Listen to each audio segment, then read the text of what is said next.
Hello, hello. By Balinese calendar, it's a funeral time in Bali, and that's the best time to do all these things. So then the people get up into the, I don't know, whatever they go by the traditions. That's why here on the beach there is a lot of these ceremonies. And at the moment I'm in the Melasti area, where all this is a place where they're doing it. Any Melasti is a place where the people doing these ceremonies connected to the ocean.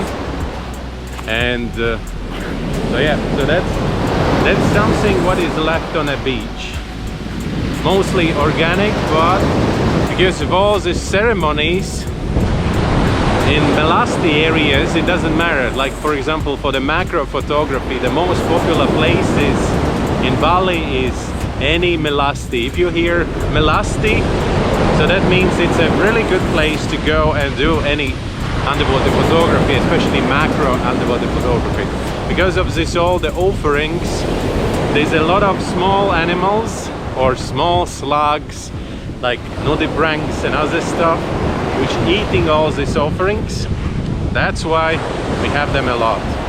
Octopuses, slugs, nudibranchs, frogfishes, different types of the shrimps. It's all here. I a little bit missed the moment because yesterday we came back from Chandidasa pretty late and all the ceremony was already over, and I had no chance to film them. Today it's all over. All I can film is only all this stuff. Something which is left from the ceremonies, nothing really left. And of course kite season. So many kites are in the sky at the moment. If you want to see any like biggest kites, then you have to go to Sanur. Usually in Sanur that's the best winds. Sanur, Kuta, Canggu, there is a lot of kites. Pagi-pagi. And it's really beautiful. And by the way, now there is a public transport from Amed all the way to airport. It's leaving 1 p.m. from Amed and it costs 35,000. How I know it? Because Mahi the last time she went from here all the way to Seminyak and she paid only 35,000 rupiah, which is about a couple of dollars. Seats in the chill bar is still empty. There is something I would like to talk today, and I've been talking about that already previously, but I think it's really important and I have to talk a little bit more into the details just to make you understand, because I think that one of the biggest problems is that people take diving only as an activity. Basically it's like scratching the surface. Definitely it's an activity, but actually diving is a way more just than simply being in water, breathing underwater and moving and watching around. It's also solving many problems, and today's story will be a story about how attached we are to some person. And it's not only in a diving, but in diving we're feeling it really it's a really sharp or really strong emotion. And let's talk about it. To illustrate it and to make you understand it better, I will give you an example from my personal diver's life, if you can call it like that, from the beginning when I started diving. And of course I chose an instructor. I was really lucky to have a really good instructor. I did open water diver course with him. Then later on we did advanced course. So we became like a friends, and I wasn't able to imagine to dive with someone else as only him. I remember there was a moment during my advanced course when we were in Malta, and we did the first dive with our instructor, and then he was busy with someone else and he gave us to another instructor.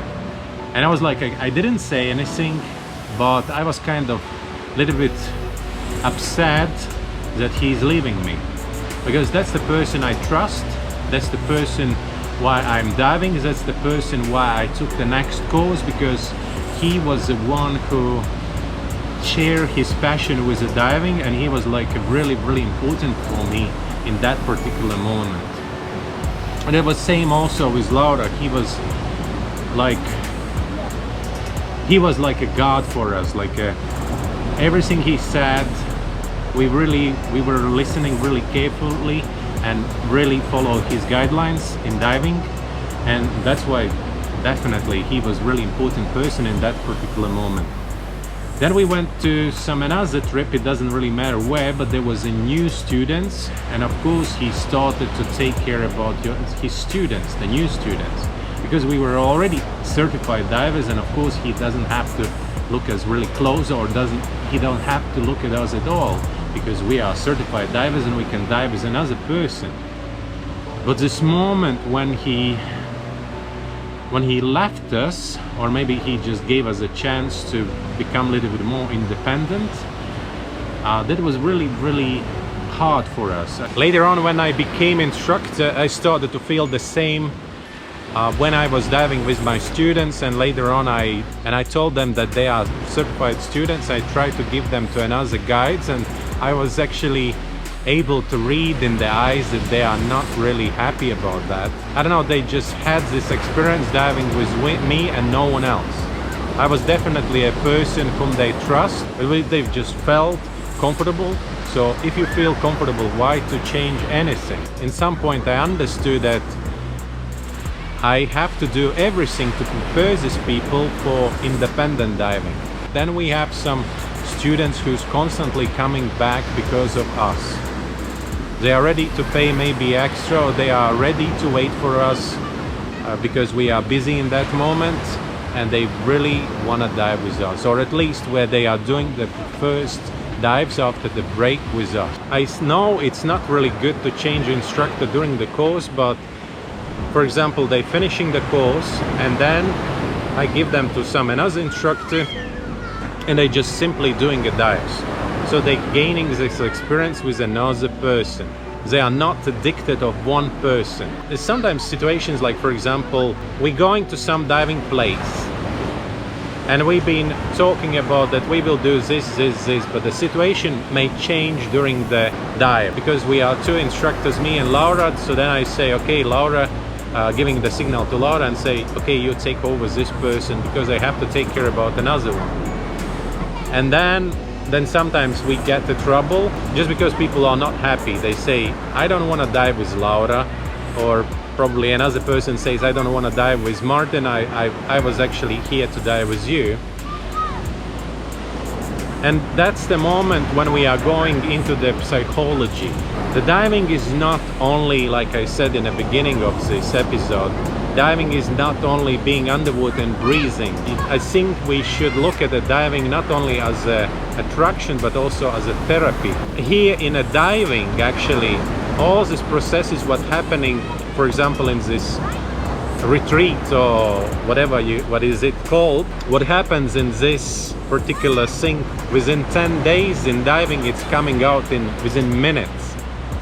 Within one dive you can actually find out so many things, because this progress is really fast. It's like all the new instructors don't understand that it's not only teaching skills, but it's also usually getting over some really deep and really serious problems. Actually, diving teaching you to become independent, let go this particular situation and to adapt to something new. Diving is always adaptation to something, adaptation to another body, adaptation to new equipment, adaptation to new diving conditions. And it's great, and that's why I love diving, and that's why we are so many years in this, and we are not going to give up on it. So my recommendation to all of you: try to be not attached to someone in diving. Try to dive in different places, try to dive with different people. Of course, this experience not always will be really successful. So that's why I wish you to find the right people with whom you can go through all these processes of different difficulties with different trainings and other stuff, and find your own way, find your own approach to diving and enjoy every single moment of it. All right, thank you very much for watching today again. Follow, subscribe, thumbs up, and see you tomorrow again. Bye.